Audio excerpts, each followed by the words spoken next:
Hello and welcome to Legendary Recap, episode 132, Shadow and Fire.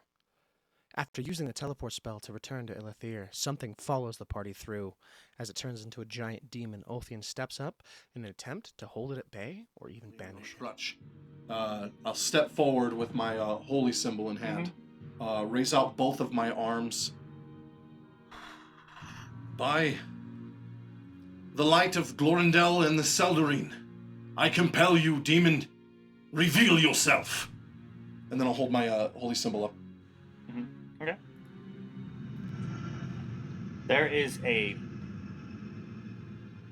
powerful, reverberating growl that just issues back forth across you, the force of which tears at like your cloak and your face and hair and just moves everything.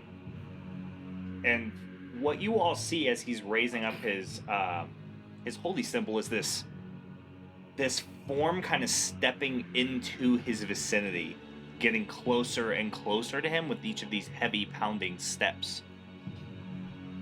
As the light kind of begins to flicker and emit from his holy symbol, there's a light flash, and in this black smoke you can make out this massive shape of this demon from beyond the veil, this ancient entity created by the Formless One. Coming up with a plan to fight the Baelor enough to banish it, the party heads to the tower to have Ulthian begin his incantations as the rest of the party ventures off without him to fight against Baelor and weaken it enough for the incantations to take hold. Using the power of this spell from this long dead, long gone, forgotten lich, the shadows coalesce around the room, concentrating around him and pulling him into this sphere, and they begin rushing through his body, just out inside one, out the other, like piercing through him. And every time one does, he begins to like shake, and the image of him, his connection begins to wane as he begins to slip from the material plane.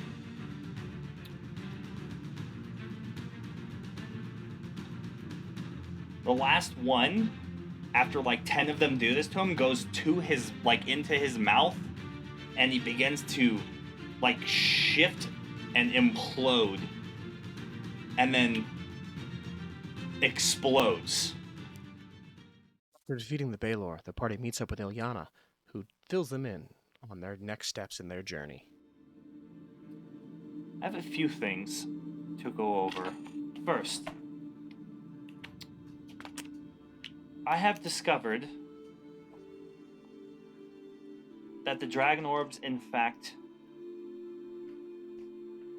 retain ancient dragon souls, those specifically, each one powered by one of Takisis's harbingers, her ancient generals from the Dragon Wars. Yep, knew that.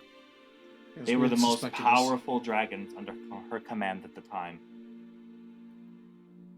In their slumbering state, unfortunately, the orbs will be of little actual use, and they will need to be reinvigorated and re-exposed to another powerful draconic influence to awaken them to their full potential. At the moment, they are nothing but mere dangers. The influence of the slumbering dragon's only goal is to corrupt and control the minds of those who haphazardly or stupidly manage them. Once they're fully awakened and exposed to some sort of powerful draconic influence, we should be able to utilize them to their fullest potential, and it will be required to stop Takisis if she comes back. And one or multiple of the metallics, would it be able to do this for us? A metallic dragon will not work. It must be a chromatic. Like, would they have, like, do we have to... You are going to have to slay 5 ancient dragons so that we can ritually put them into the dragon orb. Sweet. Replace the slumbering souls. Yes. And what happens with those ones? They will dissipate, overcome by the new will and focus of the ones who take their place. They will more or less, in simpler terms, absorb the weakened dragons. the harbingers within. And then So- with... Oh, sorry, Katarina, go ahead. I'm sorry, I'm just wrapping my head around this. We need to not only find 5 ancient dragons of each chromatic type, and then slay them, and then put these new souls into the orbs. Now, Yes. does the After the meeting with Ilyana, Ulthion talks to Burrup about what his next steps are. You still need to think about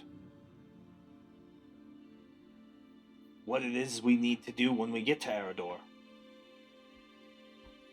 Oh, it should be simple. I have to convince an entire people to change everything about their most recent 1,000, 2,000 years way of life.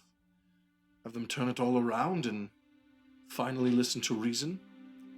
Join a war against a people that they haven't even seen in eons. I can do that. It definitely does sound like the easier part of your task. Fucked. But nevertheless, it has to be done. Takesis and the rule of the chromatic dragons, their tyranny, cannot be left unchecked, and the world cannot suffer underneath their power once again. Tiamat cannot be allowed to have that victory over Bahamut. Until next Friday. Woo! Ah! I can't believe we survived. Yeah. Just had a headcanon. And that's your Legendary Action recap. As always, thank you for stopping by and supporting our wonderful production. Catch our live streams Fridays at 7:30 PST to see a bunch of unapologetic nerds play the world's greatest role-playing game on Twitch at Legendary Action Official. Thank you, and have a magnificent evening.